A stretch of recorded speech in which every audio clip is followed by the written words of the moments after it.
We've got Duke in Indiana. You are on with Matt and Jim. How are you, Duke? I'm good. How are you doing, Matt? Jim? That's a good name.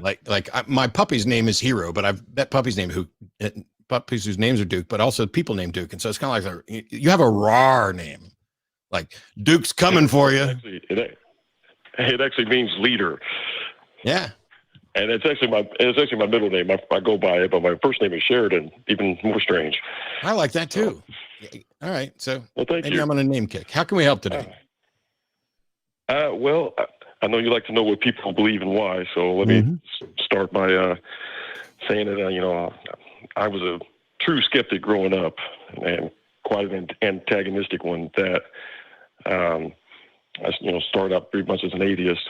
But I had a personal experience when I was 17, and for lack of a better term, got saved. And I went to Bible college and devoted myself to studying.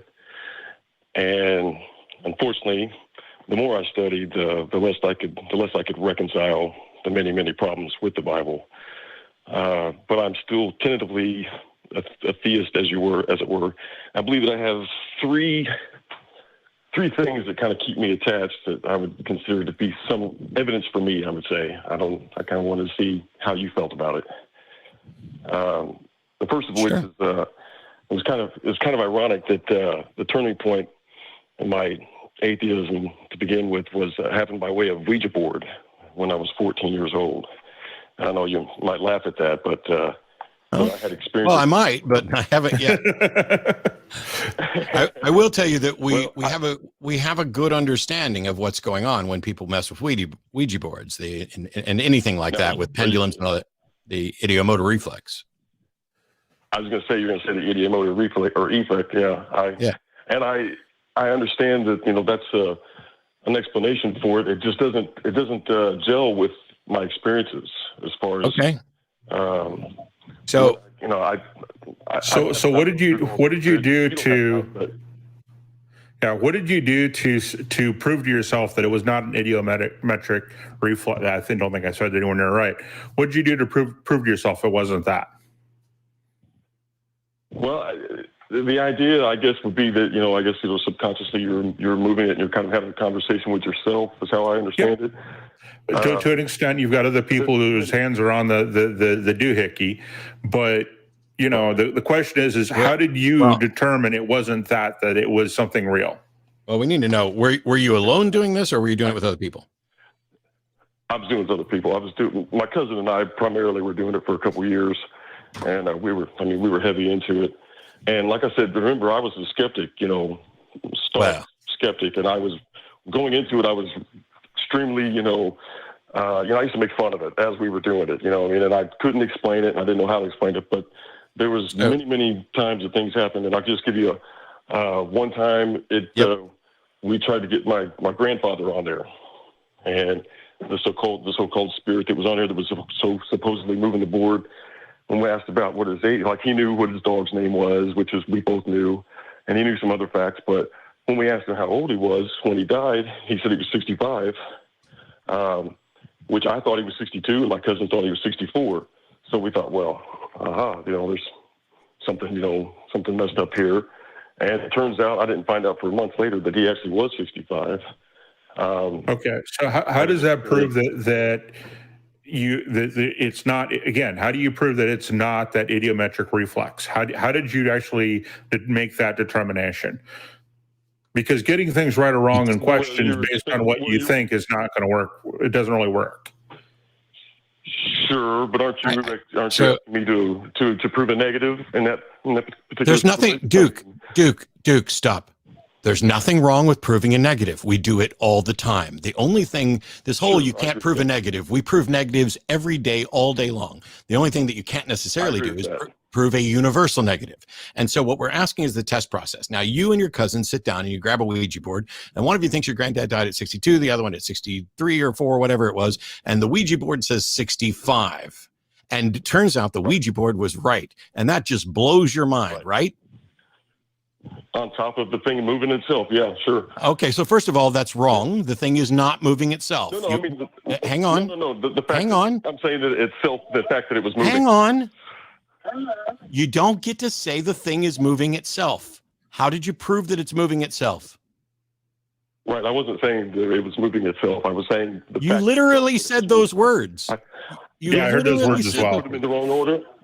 I did order those words incorrectly. I agree, but that's not what I was meant to say. So. Okay, so let me get to the point. You think your grandpa died at one age. Your cousin thinks that grandpa died at a different age, and the Ouija board gave you a different answer than either of you expecting, and you don't know how that could happen, right? Yes. Okay. No, now, first of all, I definitely don't know how that could happen. All right. Sure. So now, first of all, the fact that you don't know how it happens means that you do not have sufficient reason to reach a conclusion. Period. End of sentence. This entire thing is over with the Ouija board. But I'll go further. If your brain is trying to go to 62 and your cousin's brain is trying to go to a different number, and the two of you both have your hands on the planchette, then sometimes we compromise. It's not, this isn't one person doing it. And how did you rule out? So the fact that the Ouija board got it right and you guys were wrong just means that you guys were conflicted over what the answer was, and the Ouija board appears to have gotten it right. Let's say that you went to a Ouija board, right? Let's say you went to a Ouija board right now, and you and I sat down, we put our hands on the planchette, and we started asking questions. And we said, hey, well, I was going to do the Super Bowl, but I already predicted that 100% accurately. And anybody who says otherwise is clearly lying, because I got everything wrong and predicted I would get it all wrong. But anyway, let's say you and I started asking it questions that neither of us knew. Like you and I sat down and we asked it questions about Jim, and the Ouija board got every question right. It just, even just yes or no questions or like a number, and the Ouija board just kept getting it right. What is the best explanation for that? Therein lies the problem. That's where I'm at. I'm not saying that is. That's where you're at. So you have a Ouija board that got everything right every time? No. I'm saying that. All right. So let's stick with my example. I give you one, Matt. I give you one anecdote. I didn't give you the hundreds of anecdotes. I mean, that was basically. Yes, but the plural of anecdote is not data. So let's just stick with the one anecdote, because you can have 5,000 anecdotes and not be any closer to the truth. What I asked was, hypothetically, if the Ouija board kept giving you right answers, what's the best explanation for that?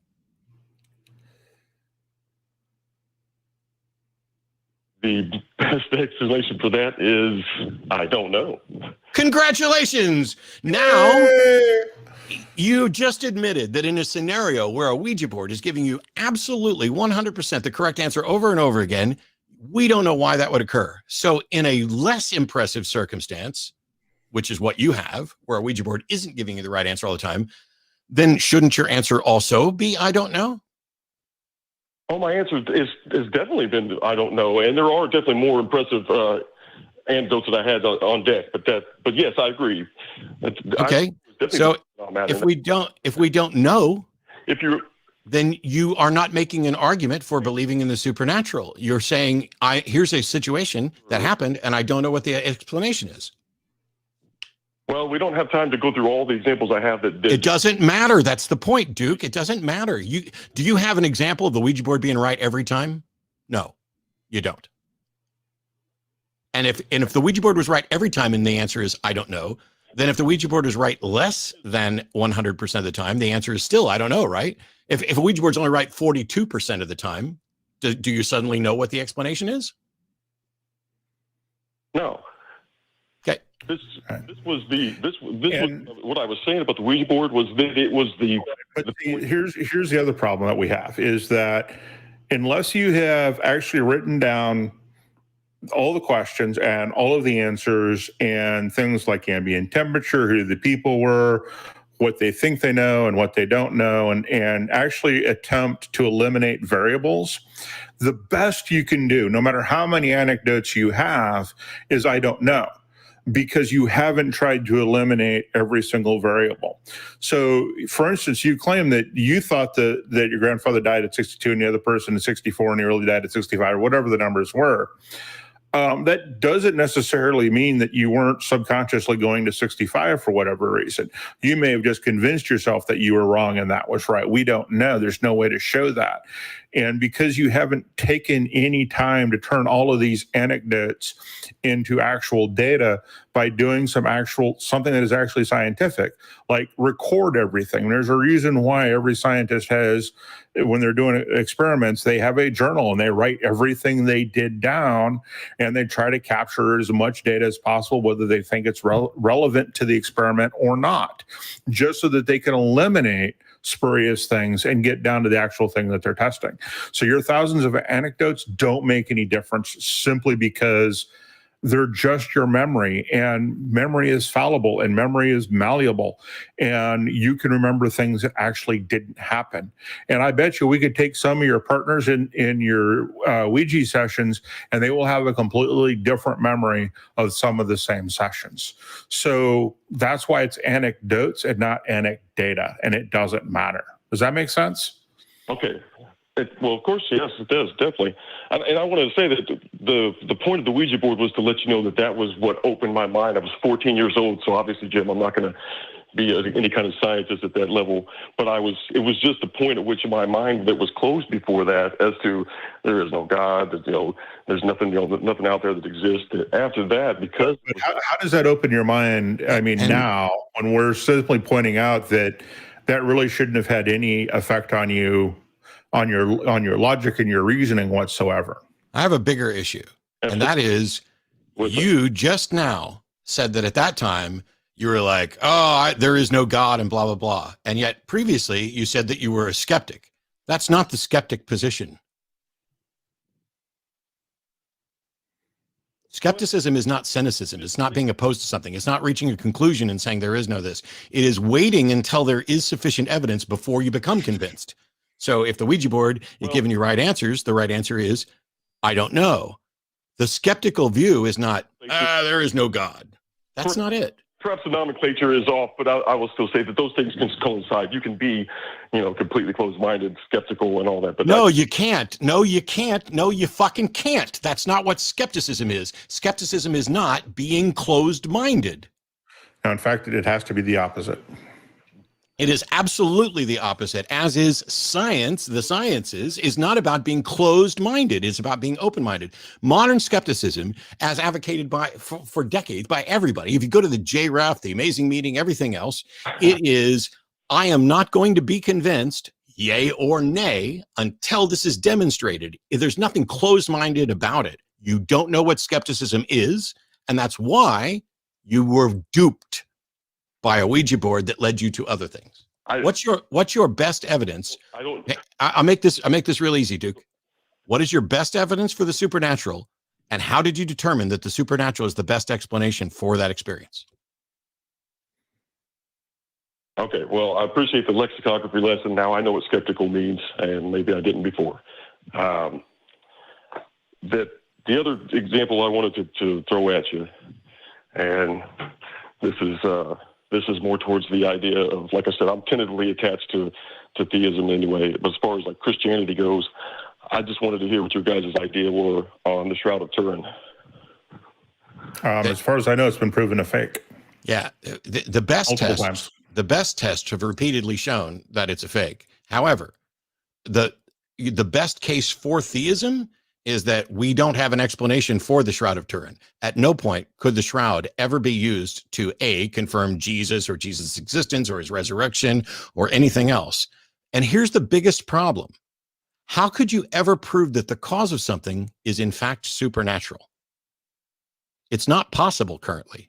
Until someone demonstrates that there is something supernatural, and that supernatural can impact reality, and that they have a way to show that this particular supernatural explanation is the best explanation for an event, you're stuck. But the Shroud of Turin has been repeatedly shown to be a fraud. 100% agree. I just was curious of what you would have that might. I haven't heard anything that is definitively. Now, the carbon-14 is about the only thing that I've heard that's close to definitively. But I just wanted to hear what your thoughts on it were, because I agree that you can't prove the supernatural. That's impossible. We have no scientific method to do that. But my problem was that of all the attempts that I've heard to discredit or whatever, and what I've seen to the contrary, it seems to be such a back and forth that it doesn't seem like it's a settled. Which means the explanation is what? We don't know. Congratulations. All right. And I mean, I think it was debunked fairly quickly after it was first revealed to be a fake. And Joe Nickel and others were involved, but yeah. Yeah. Would you say? From the paint or the dye or whatever it was to the material itself. I mean, there's lots of things that point to the Shroud of Turin just being a complete fake. Starting from, like I said, if I remember my history on the thing correctly, starting shortly after it was first shown. So, yeah, and it doesn't mean it wouldn't mean anything, even if it was in the right time period, with the right chemical compositions, et cetera, et cetera. It still wouldn't mean necessarily anything supernatural happened at all. It's not proof of anything. Wow. Here's a question, Duke. Any paint or pigments or anything like that, but you haven't heard about paints or pigments related to, have you bothered to Google Shroud of Turin debunked? Have you bothered to Google that? Yeah, I have, and I watched a BBC thing about it that probably was, I don't know, a little bit less than credible. I don't know, but they had said in there that there was no evidence of any paints or pigments in there. So when I Google Shroud of Turin debunked, the phrase that I asked you if you Googled, the first result is from Reuters in 2018. New forensic tests suggest Shroud of Turin is fake. There's another one from independent.co.uk, 628-year-old fake news. Scientists prove Shroud of Turin's not real. I mean, Shroud of Turin is fake. Bloodstain suggests Shroud of Turin isn't Jesus' burial cloth. Jesus Christ bombshell. Shroud of Turin, it's, But here's the question. I've never heard anything about paint. Pigment. I haven't. Yeah, I meant paint, pigment, whatever they're calling the coloring on there. I was not being entirely accurate with my words, and I apologize for that confusion. But yeah, going back that far.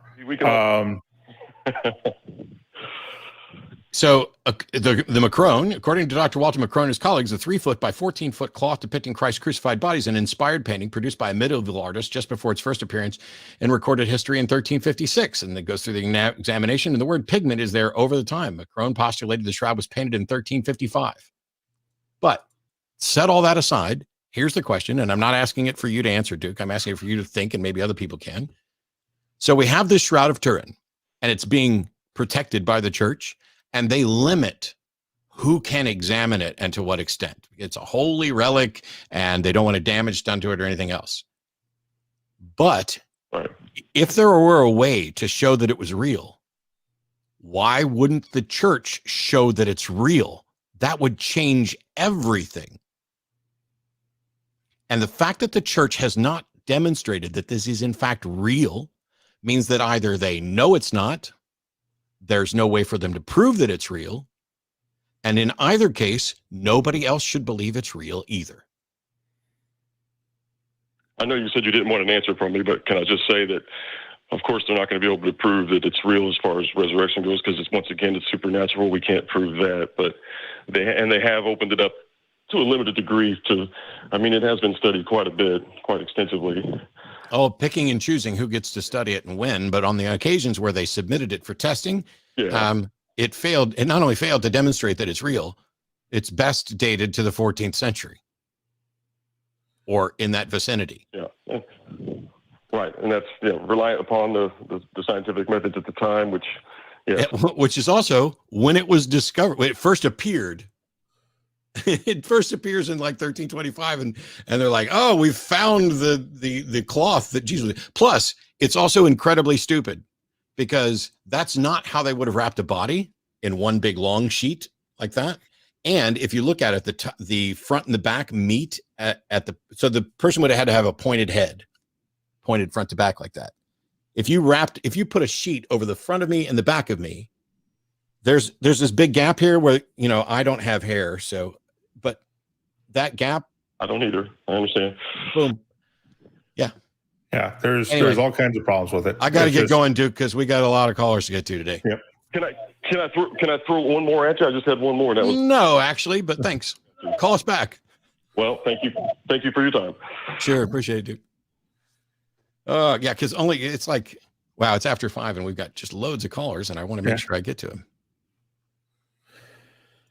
It's one of those things where I was on an airplane once, and the dude in front of me is preaching to the dude across the aisle from him about the Shroud of Turin, and he has, you know, had like a envelope full of evidence he's just producing. So he's clearly like really hung up on the Shroud. And I chimed in that I would be giving. I was flying to give a lecture, and I told him exactly where I would be and offered him free tickets to the event and all that stuff if he'd show up, and never heard from him again. Yeah, well, you probably won't from people who don't want to stop believing for whatever reason.